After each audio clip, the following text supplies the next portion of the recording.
Imagine the dawn of humanity, a newly created world where only one couple inhabited the earth.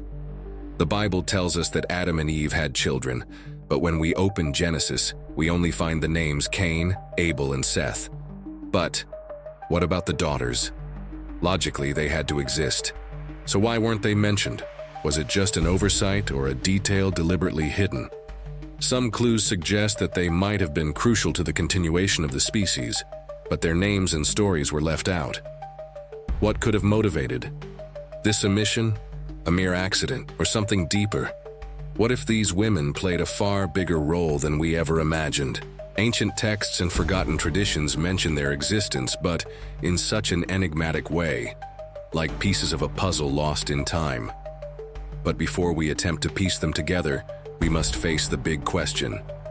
If all of humanity came from Adam and Eve, who did their children marry? And the answer might be more disturbing than you think. Before we move on, make sure you're subscribed to the channel because in the next videos we'll explore even more mysteries you won't want to miss. If there was only one couple in the beginning, the math doesn't lie. The only way humanity could grow was through unions between siblings. But that raises an uncomfortable question. Did the first generation of humans really have to marry each other? Back then, this might not have been a problem. Genesis itself mentions that the patriarchs lived for hundreds of years, so human genetics would still have been pure, free from mutations that today make incest a risk. But if this was so natural, why doesn't the Bible explicitly mention such marriages? On the other hand, some traditions claim that God created other women besides Eve, making this hypothesis unnecessary. This leads us to an even more controversial mystery. What if there were other human lineages beyond Adam and Eve? Could hidden clues about this be found in ancient texts? The answer might lie in the omissions of Genesis itself. And this is exactly where we step into dangerous territory. What did the Bible choose not to tell us? If there's something intriguing in the Bible, it's the silences. Small details that could change everything, but aren't mentioned. In the case of Adam and Eve's daughters, this silence becomes even more suspicious. The book of Genesis focuses on male lineages.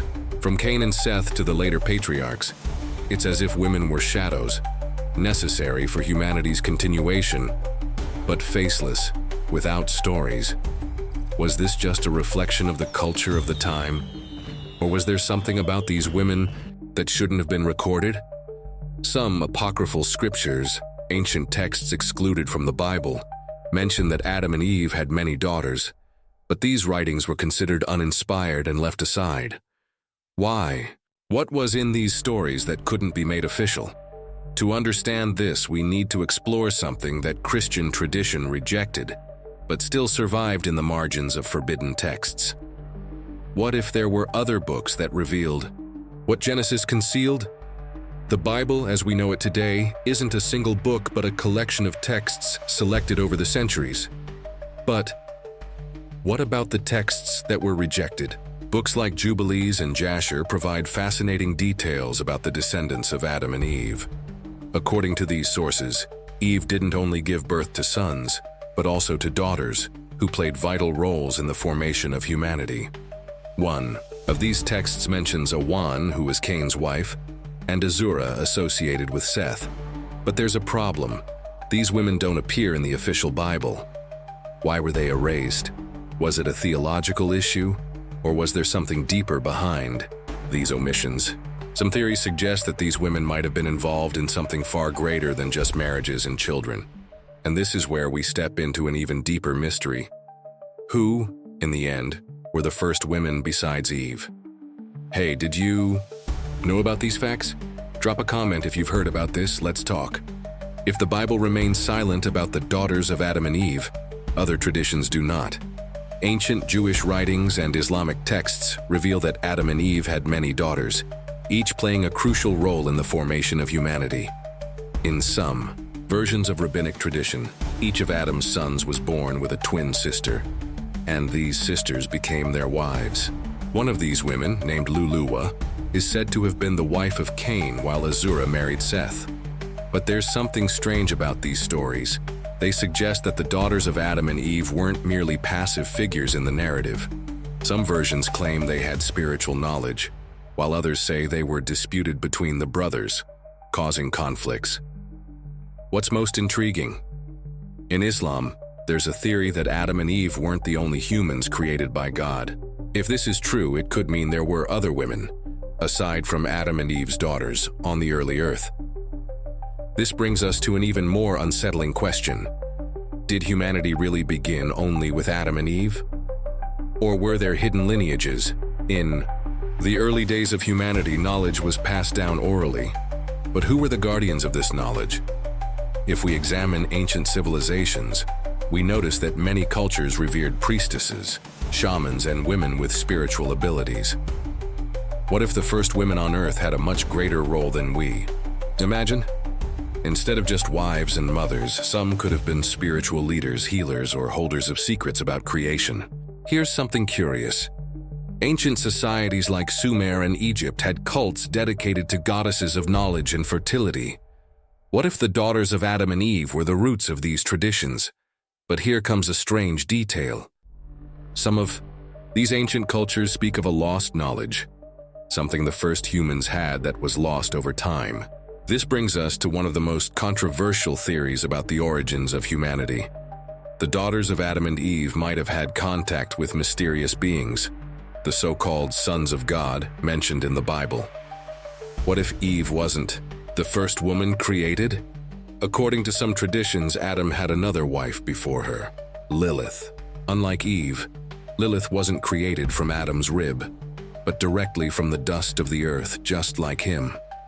This made her equal to Adam, and she refused to be submissive.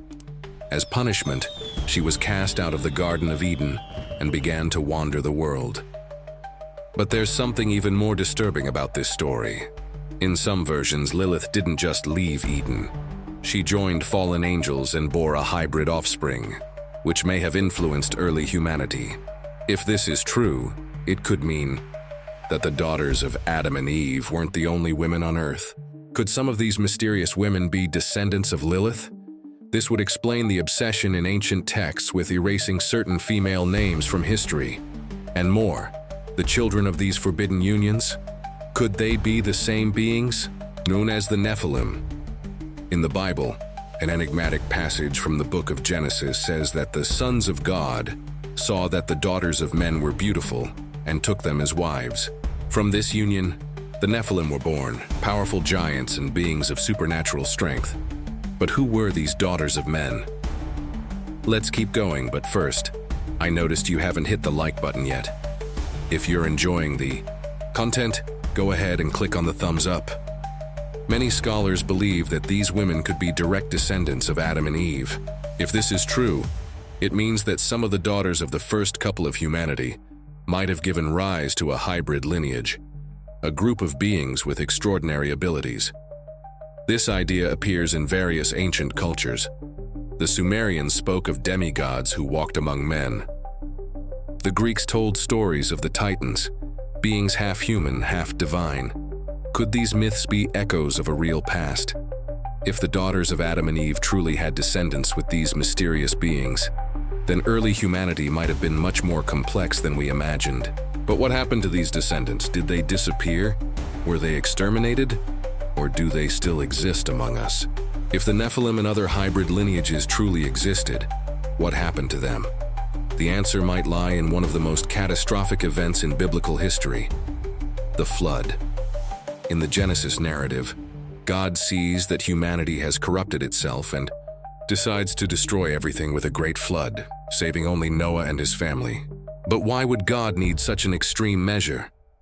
The Book of Enoch, an apocryphal text rejected by official tradition, gives a chilling answer.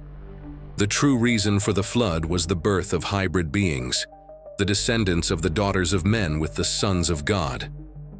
In these beings supposedly brought forbidden knowledge to humanity, altering its very essence.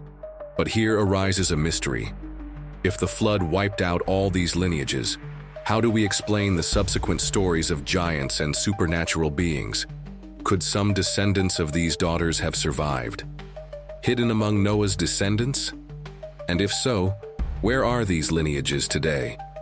After the flood, humanity begins anew with Noah and his sons. But there's something strange.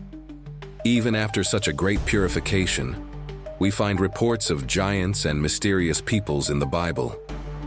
In the times of Moses, the people of Israel encounter tribes like the Anakim, known for their giant stature. Even Goliath, defeated by David, was a descendant of the Rephaim, another people of giants. How did these lineages still exist? Did some of Adam and Eve's daughters manage to preserve their descendants before the flood? Or did Noah and his descendants carry genetic traits from these forbidden lineages? The answer might lie in the ancient civilizations that emerged after the flood. Peoples like the Sumerians, Egyptians, and Babylonians had stories about divine beings who walked among men, some with characteristics strikingly similar to the Nephilim. Could the descendants of these daughters still live among us, hidden in the shadows of history? And more importantly, if forbidden lineages existed, was their forbidden knowledge passed on by them? If these women truly played a crucial role in early humanity, what happened to the knowledge they possessed? Various cultures speak of a sacred knowledge lost over time. The Sumerians spoke of the Me, divine teachings passed to humanity. The Egyptians had the secrets of Thoth, the god of wisdom. Could this knowledge have come from the first women? And if the daughters of Adam and Eve weren't just secondary figures, but the true guardians of primordial knowledge, this would explain why so many stories about them were erased or left aside. But there is something even more intriguing and disturbing. Some theories suggest that this knowledge was never completely lost, that it survived, passed through secret societies, hidden for centuries, and that it could be linked to one of the greatest mysteries of the Bible, the lineage of the Messiah. What if the daughters of Adam and Eve played a crucial role, not just in the beginning of humanity, but in its final destiny? The genealogy of Jesus, according to the Bible, passes through several enigmatic women. Among them, Tamar, Rahab, Ruth, and Mary. Each of these women had atypical stories and mysterious destinies. Could there be an invisible thread linking these women to the original daughters of Adam and Eve? If forbidden knowledge truly existed and was passed down through hidden lineages, could it be that the mission of the Messiah was to restore this lost connection? Or even more disturbingly, is this knowledge still hidden, waiting to be revealed in the end times? And if all of this is true, what else does human history hide? The purpose of this structure is not to provide definitive answers, but to keep the viewer in a continuous state of curiosity, leaving them eager for more discoveries. Each topic connects to the next like pieces of an unfinished puzzle, fueling the desire to seek more information and encouraging theories and discussions. Thank you for watching until the end. Don't forget to subscribe to keep receiving more amazing content like this.